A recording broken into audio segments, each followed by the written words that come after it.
Let me ask you something that might sting a little. You've probably Googled how to make money in 2026, scrolled through passive income ideas, side hustle ideas, and business ideas at 2 in the morning, and yet here you are, still feeling like you're falling behind.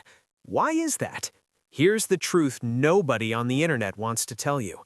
The problem isn't what you don't know. The problem is what you think you know, and it's completely wrong.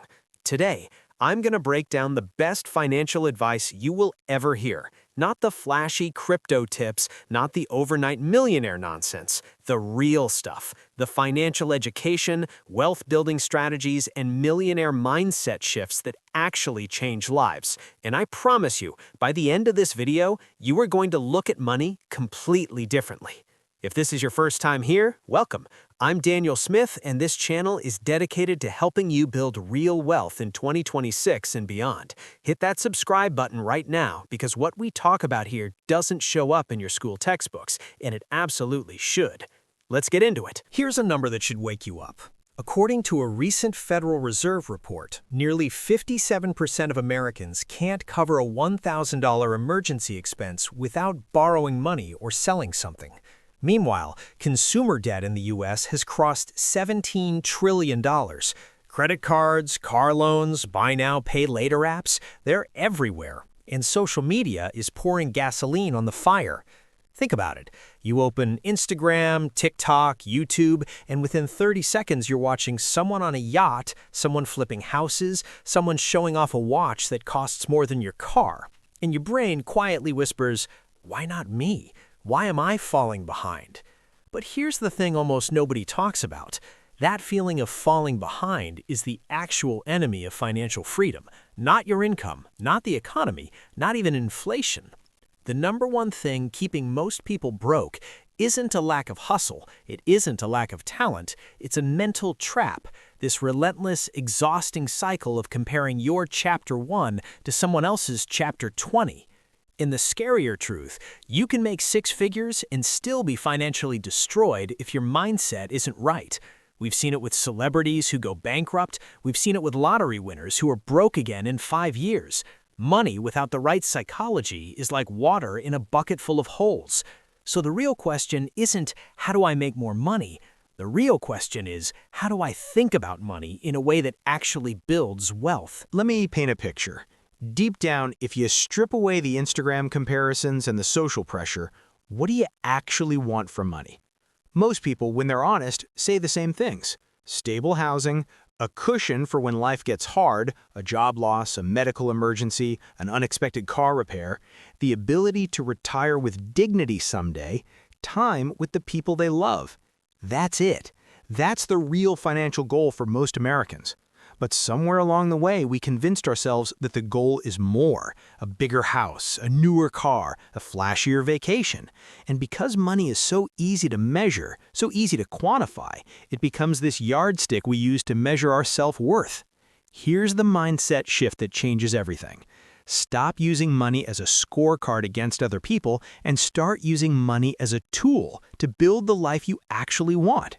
Financial freedom isn't about having the most, it's about having enough and knowing what enough looks like for you. That's the millionaire mindset nobody talks about. It's not about driving a Lamborghini, it's about waking up on a Tuesday morning and having the freedom to decide what you do with your day. That is real wealth. That is the flex.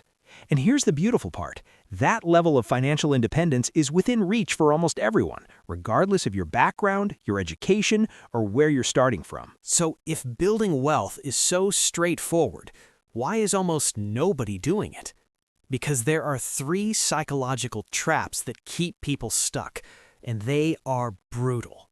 Trap number 1, the comparison treadmill. Previous generations compared themselves to their neighbors, a pretty small circle. Today, your comparison group is an algorithmically engineered highlight reel of the wealthiest, most successful, most beautiful people on the planet. And no matter how well you do, that feed will always find someone doing better. There is no finish line on that treadmill. None. Trap number 2, runaway expectations. Here's a hard truth. A lot of people who feel broke aren't actually broke. They're just living a lifestyle that outpaces their income. renting apartments they can't afford, eating out like they're celebrating every night, buying clothes not because they need them, but because they need to feel a certain way. And the problem with expectations is that they only move in one direction, up, until they collapse. Trap number 3, the "I'm just bad with money" identity. This is the sneakiest trap of all. When people say, "I'm not good with money," what they're really saying is, "I'm not willing to make the sacrifices required to get good with money." Because here's the formula. It is kindergarten level simple. Spend less than you make, save the difference, invest it, and be patient. That's it. You don't need a Harvard MBA. You don't need Wall Street connections. You just need the right behavior and the willingness to commit to it. So, what's the turning point? What changes everything? It comes down to 4 behavior shifts that anyone can start today. Shift number 1, know your numbers. Here's a challenge for you. Right now, without looking at your phone, tell me exactly how much money came in this month and how much went out. Most people can't answer that, and you absolutely cannot manage what you don't measure. The simplest habit you can build right now is checking your bank balance every single day. 10 seconds, that's all it takes. Awareness is the beginning of all financial transformation. Shift number 2, treat savings like a non-negotiable bill. Savings isn't what's left over after you spend. Savings is what you pay yourself first, just like rent, just like your phone bill. Automate it. Set up a recurring transfer the moment your paycheck hits. Even if it's just 10%, $50 a paycheck, the amount matters far less than the habit. Because here's what savings actually buys you: independence. Every dollar you save is a dollar of your future that belongs to you, not to your landlord, not to your credit card company, not to the economy. Shift number 3, understand the magic of compound interest. This is the most powerful force in personal finance, and most people completely ignore it because it's slow. Here's how it works. If you invest $100 today and earn a 10% return, you have $110 next year. The year after that, you earn 10% on $110, giving you $121. The year after that, $133. It doesn't sound exciting until you zoom out 30 or 40 years and the numbers become almost unbelievable. Warren Buffett, the greatest investor in history, accumulated 99% of his net worth after his 60th birthday. That's not magic, that's compounding. And the best part? You don't need to be brilliant. You just need to be patient and consistent.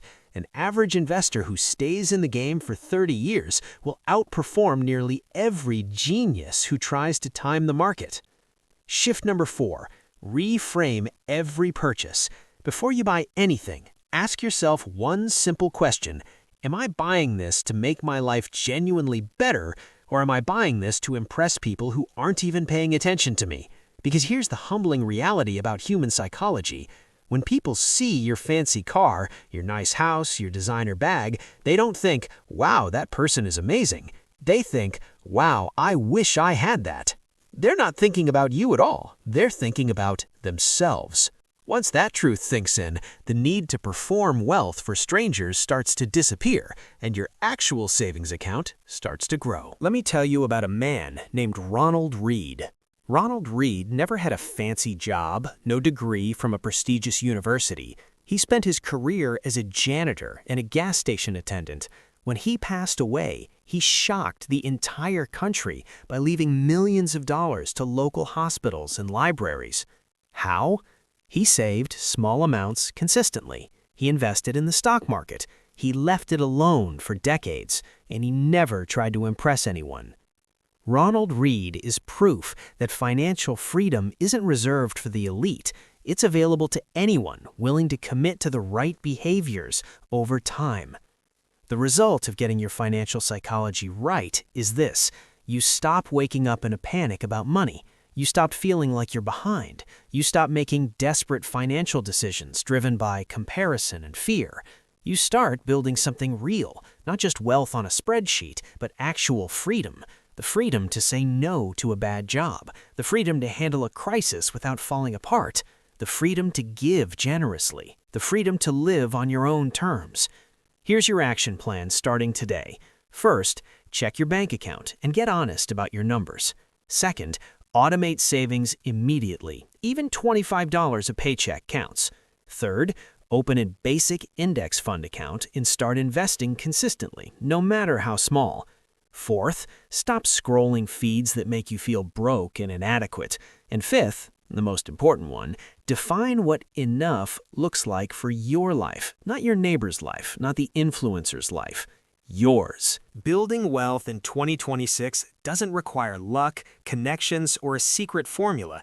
It requires the right mindset, the right habits, and the patience to let time do its work.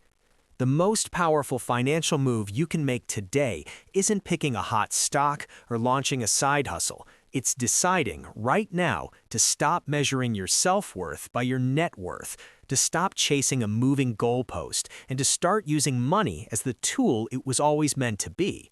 If this video gave you even one idea that changes how you think about money, do me a favor, hit that like button, share this with someone who needs to hear it, and subscribe so you never miss content like this.